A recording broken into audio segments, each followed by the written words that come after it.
In this today lecture, we go to see about the transient response of a RL series circuit with step input voltage. This is a RL series circuit and the switch S is initially open. This is the voltage source V and it is multiplied by U of t due to the step input. Okay, the energy stored in the inductor is in the form of magnetic field, and due to this magnetic field the inductor opposes the sudden change in current through it, so that the current through the inductor is always to be maintained as a constant one.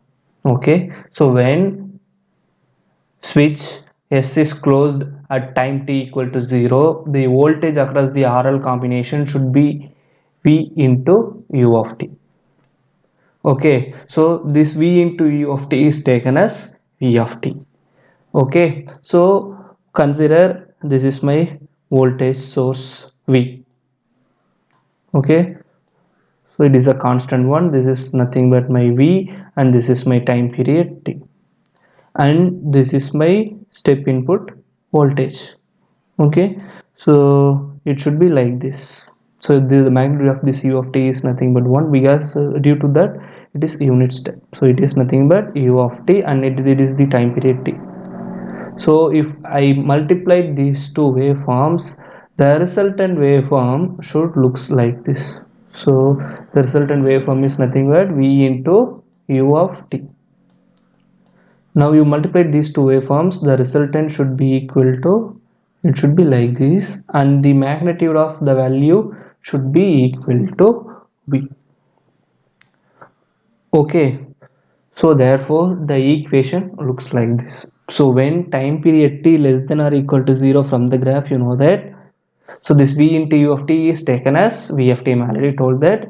So before time t equal to 0, here the value should be equal to 0, and when time t equal to 0, it attains the value of magnitude V, and greater than time greater than or equal to 0, it is also maintained constant at V, so that it is right like this. Okay, now from this circuit I am already told this is V into U of t. Okay, now I apply the KVL in this loop. So apply my loop equation in this circuit, which looks like R into I of t plus L into di of t divided by dt, which is equal to V into U of t. Here I of t is nothing but the current through the RL combination. Okay, so if I take the Laplace transform of this equation, which is equal to R into I of s plus L into s into I of s minus I of 0, which is equal to V by s. So this is the Laplace transform of L into di by dt, so which is given in our previous lectures. So for your reference, just refer the previous lectures. Okay, so now you rearrange these equations, it should be like this: I of s, which is equal to V by L divided by s into s plus R by L plus I of 0 divided by s plus R by L. Here I of 0 is nothing but my initial current through the inductor. Okay, in the denominator there are two terms will be present. So okay, if in order to take the inverse Laplace transform, I go for the partial fraction method to this term.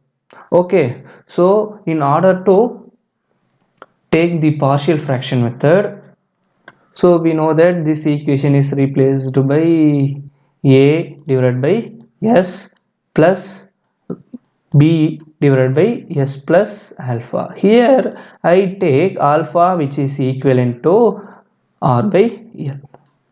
So just you cross multiply and simplify the corresponding equation, you get the value of a equal to 1 and b equal to minus 1. So these are the basic mathematics, just you refer your basic max. Okay, so when I substitute these values, I rearrange this equation, it should be like this. So now I take the inverse Laplace transform of the corresponding equation. So here the inverse Laplace transform of 1 by s, which is equal to 1, we know that, and similarly 1 divided by s plus alpha, for your simplicity I take, If I take the inverse Laplace transform of 1 divided by s plus alpha, which is equal to e power minus alpha into t. Here alpha is nothing but r by L. Okay. So if I take the inverse Laplace transform, the equation looks like this. So I assume that my initial current through the inductor should be equal to 0. So that means this term should be eliminated from this equation. Okay. So now consider the transient part of the current response. So here I of t should be present. So in the steady state response there are two types of response will be there. So in this current waveform, the first one is steady state response and the next one is transient response. So now you multiply this value, so v by r, which is just multiply inside. So this value is nothing but the steady state response of my RL series combination. So if I in order to find the value of transient response, so just ITR, which is equal to the total response I of t minus the steady state response, which is nothing but I of s is. Okay, so this is the transient response of the corresponding RL series combination. Okay, so now you consider this is the circuit and this is my voltage V into U of t. We know that. So when the switch is closed, okay, assume there is no initial current through the inductor. Okay, if the switch is closed suddenly, okay, so this inductor will opposes the sudden change in current.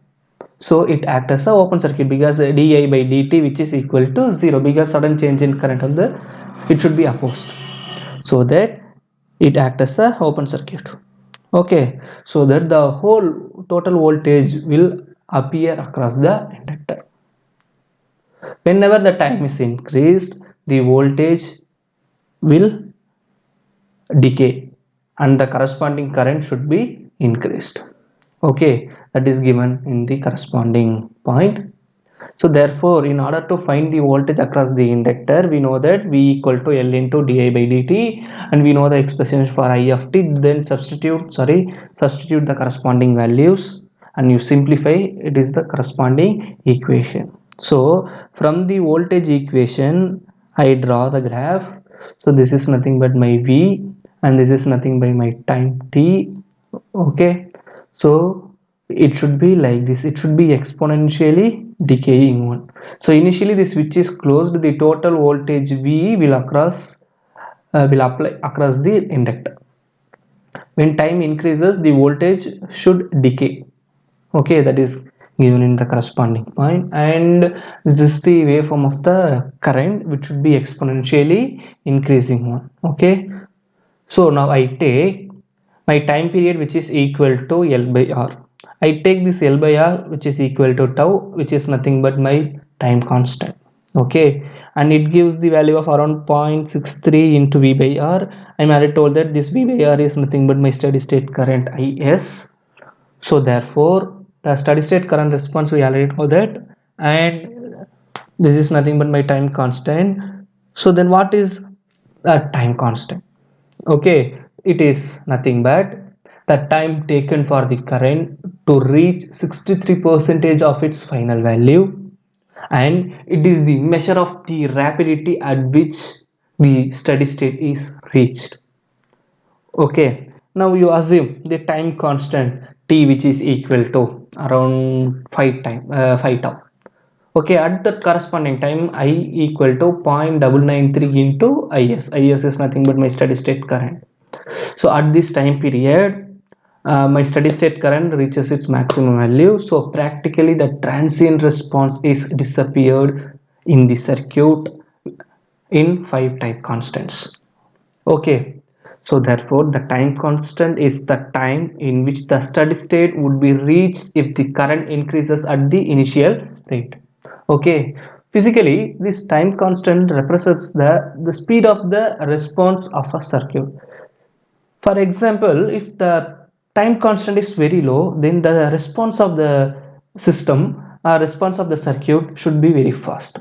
Suppose if the time constant is very high, the response of the circuit should be very slow or it is a sluggish one. Okay, so after this I conclude the transient response of a RL series circuit with step input voltage. If you have any doubts, post your comments in the comment section. Thank you.